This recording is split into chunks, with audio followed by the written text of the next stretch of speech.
Hey, welcome back to No Hype Beer Reviews. Unless it's your first time, then welcome. Please consider subscribing. Once you do, hop over to Matt's channel, which if you watch me, I'm sure you already watched Matt. Subscribe to his channel. I'm really excited for today's video. This will be the second beer I've had from this brewery and the first of the style. And I'm joined by Matt. Like, how can I not be excited for today's video? So we're just talking off camera. So like I was saying, this is the second beer I've had from them. This is a stout. You have not had a stout from them. Nope. And then this is actually a collaboration between Long Live and Tilted Barn. And again, I don't think I've had anything from Tilted Barn, but you have. Yeah, well, right before we went on the air, I looked up what I have had, and I thought I had something. And 3 years ago, almost the day, my buddy Joel came back from visiting these guys in Tilted Barn, I should say, the half of the collab. And from what I understand, they're predominantly kind of farmhouse leaning, at least in that time. So there were IPAs, but with farmhouse yeast, like kind of saison farmhouse yeast, and they're really, really good. So I'm curious to see how this beer goes. Yeah, a pastry stout. Logical next step for them. Yeah. Very, very, very similar beers. Yeah. It's 10%. It's we have vanilla beans, marshmallow, and cacao. And then it is almost 3 months old. No lactose. There's no lactose. Yeah, they say that. So that's nice. Because you see these pastry stouts with all that in there, you just almost automatically assume there's lactose in them. You read my mind. I like the can art. The other beer we did that'll be on Matt's channel because we did a review on his and then this review. Yeah, I dig their artwork. It's cool. I mean, I was gonna make a point to bring it up, but you know, the design's cool and all, but there's something automatically awesome about gold on black. Like every time I get a gold on black label, I'm like, I love this fucking label. Like, it's the worst label ever, but since it's gold on black, wins. This looks classy. All right, let's get into the glass. Or get into the can.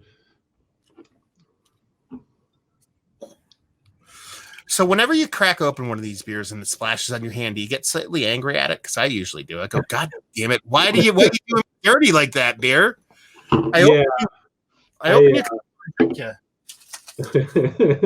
don't have any like paper towels up here, so here. Let me pass here. Oh, thank you. I appreciate it. We should have planned that. I could have like grabbed some. That would have been funny. Wow, that head's going away fast. I mean, mine's sticking around a little bit. Mine's almost gonna be down to nothing. And I poured mine in the whole can in here. This is like a super fat brandy snifter, so the whole can is in this sucker. So it's dissipating, but it has that kind of cola like head to it a little bit, like Coca-Cola kind of. It just kind of down on itself. Yeah, that's exactly what mine did. Yeah. My lighting's not the best up here, but it looks pretty darn black. Is there some brown mixed in? I mean, yeah, it's not like motor oil. It's not like when I poured the beer, I'm like, oh god damn, that's dark. Not one of those beers, but it's close. You know what I mean? It's definitely stout colored because that's a thing, right? Yes. Yeah, and I wonder if it smells like a stout. Let's find out. Only one way to find out. I'll let you go first. Well, I kind of am known as the vanilla police, and there's never enough vanilla in a beer. This beer smells like it's going to have enough vanilla. I attribute that to the vanilla. Some people, the marshmallow thing, but I think, if you smell marshmallow in a beer, it's probably vanilla. So I'm definitely getting the vanilla. For me, it is 1,000,000,000% marshmallow, and I'll even go beyond vanilla. It doesn't smell like vanilla, and I'll go beyond it. It smells exactly like what marshmallow fluff smells like to me. Like I haven't had a powder or marshmallow fluff in like a 9 billion years. The second I stuck my nose in that, I went like marshmallow fluff started. The synapses started firing in my brain hole and just said marshmallow fluff. It smells. Hey, how many times can I say marshmallow fluff? I don't know. I think we have a 10 quota. So, It's funny you say that because I like you have not had that in probably at least a decade, but it is very reminiscent of that. I think we're saying the same thing because when I smell a beer that has marshmallow, I don't really get marshmallow, but there are plenty of times when there's vanilla and or the marshmallow. that I'm like, oh yeah, I get a marshmallowy thing. So I think we're describing the same thing. A little bit of roast and chocolate in there, but it's not much. I mean, it really is that marshmallow vanilla thing. Yeah, it's dominated by that. And honestly, it could be me because it's like you're talking about vanilla bean. You know, when they talk about the adjuncts they have in a can, you talk about vanilla bean, check, marshmallow, check, cacao, check. The cacao thing, chocolate for me, a lot of times I have a problem confusing chocolate with vanilla. I do. Like there's this on my brain.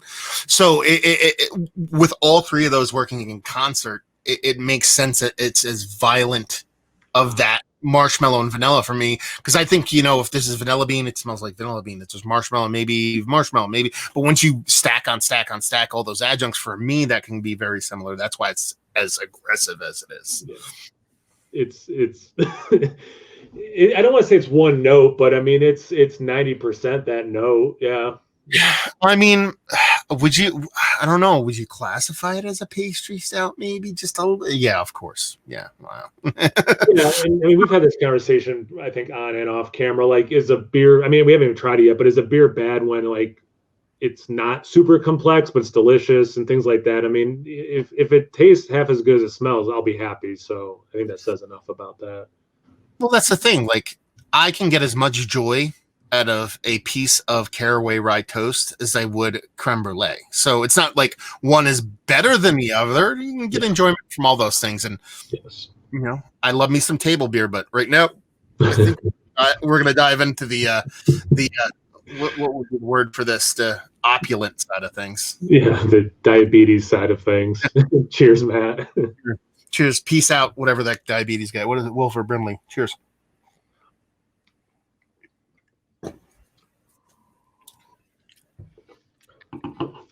So, for people wondering, I do think it has enough vanilla. I get a lot of Oreo in this.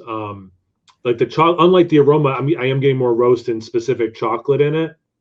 So it's almost like Oreo cookie, which is pleasant. I would have never, ever said Oreo, but you nailed it. And that's what it tastes like, because it has that kind of that chocolatey, hydroxy, crumbly cookie thing. It's going on with it. That it probably does go a little bit more. It's still marshmallow for me. It's not fluff. It goes back to marshmallow, but it's way closer to vanilla now in a taste than what nose led me to believe. The one thing that kind of I'm taken back by the beer in a very positive way, and I'm not saying this beer is not sweet, but I thought it was going to be way sweeter than it actually is.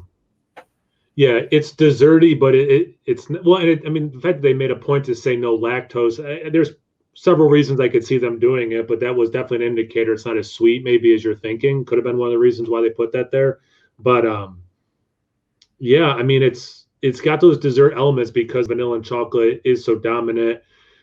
There is nice sweetness, but yeah, I know I agree 100%. This I don't know if I would have not put pastry stout on the side of the can, but I mean it probably leans more that way than what I think if you just called it a stout that has vanilla in it too. So I don't know. Yeah, the and it's a pastry stout, but it's, how do I put this? It's going to sound weird because it's going to sound like an actual pastry, but so there should be two. It's a partly sunny, partly cloudy argument here. It's not a pastry stout. It's a stout pastry stout. Like the stout comes first because there's a big roasted component to it. So the beer still exists. There's a big roasted component on the roasted malt there. You actually get the stout portion of the show here, but there's heaping amounts of that vanilla and that kind of hydroxy kind of Oreo cookie thing going on. So I'm not trying to like say it doesn't exist, but the beer is still there. And with the level of bittering you get from the beer, whether that be from a hop addition or the roasted malts or a combination of the two, I think it's fun. It's a beer I'd like to split. It's not a beer that I would like to drink to my head, but it's a fun beer nonetheless. A lot of these beers, I get into them, and they tend to be a little bit too much for me. That's not the case on this one. Yeah. Because it's not overly sweet, I myself could drink this can fine. If someone offered me another one, that would be where I'd be like, nah, I'm good on one. I get the splitting thing, but I do have no, like, how to put this, like there's nothing that's too sweet for me, you know. So That's why it's a little easier for me, I think, to be like, oh yeah, this one can of this is great. But even with me being who I am and loving sweetness, probably would not then jump into a second can of it. Yeah, I got this. So I got this like a couple of these really great rubber corks for wine that I use for beer. Bottles of beer every now and then, because like, these bigger stouts typically hold up well over a couple days if you cork them properly. If this came in a 500 milliliter bottle, I would have poured, give or take about half of this out, and I would have corked it, and I would have let it sit and drank it tomorrow. It's not that I don't want to drink the whole thing. I'll split it up. So for example, this, I might drink about, another few sips of this. And then maybe if I go have another couple beers tonight or do a couple more reviews, I'll put this in the fridge and revisit it later on in the night as like, you know what I mean? Typically when I drink beers, I like to progress. I like to, go lager, pilsner, a hazy, something like that. And then end with a stout. If I want to go through a second cycle of that, this might be something that I kind of go back to. Yeah. Yeah. No, I don't disagree with that. I just know no one in my house wants to split this with me, so we've gone alone. No, I get it. And I typically drink one beer a day. And if this was my one beer, I would be fine with it. But like you said, if it was in a bottle, I could see myself corking it too. If it was a larger format, though.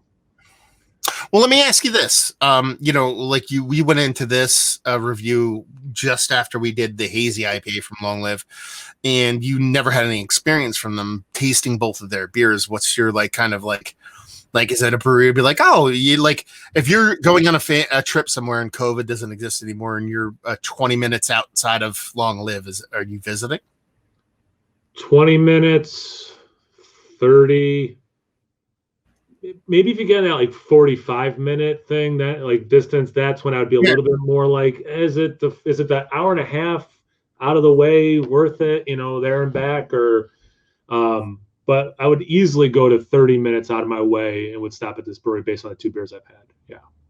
Yeah, and the ones that I've had from them, maybe I'm doing them dirty in my own memory, because I mean, the two beers we did tonight were pretty freaking fantastic, and I don't remember liking their beers as much as I have up until these two. So maybe Steven was just a sandbagging son of a bee who just fed me mediocre Long Lives until he could get us doing joint reviews, and he's like, yeah, see, Matt's wrong.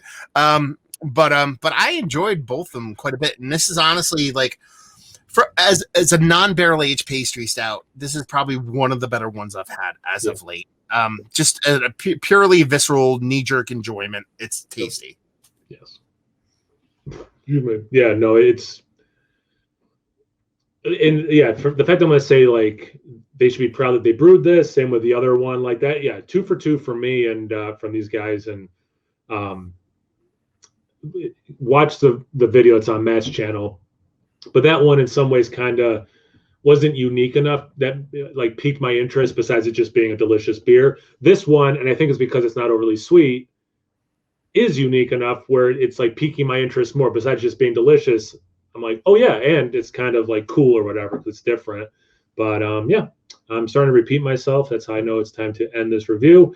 Matt, thank you so much for joining. This was awesome. It was your idea, and you're the one filming this, but you're gonna cut it and email it to me so I can upload it on my channel. So thanks for doing everything, but allowing me to put it on my channel.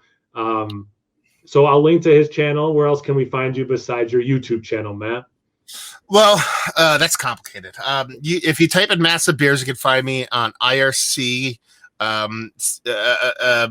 Friendster, GeoCities, Angel Fire, in a whole bunch of Tinder, everything. It's pretty awesome. Massive Beers, just type that into Google's, and I do the whole, you see me doing social media and all that kind of fun stuff, and there you go. Awesome. Yeah, seriously, check him out if you haven't yet. I'm sure if you watch me, you watch him, but I'm obligated to say that. How do I usually? Imbibe. Yeah, something.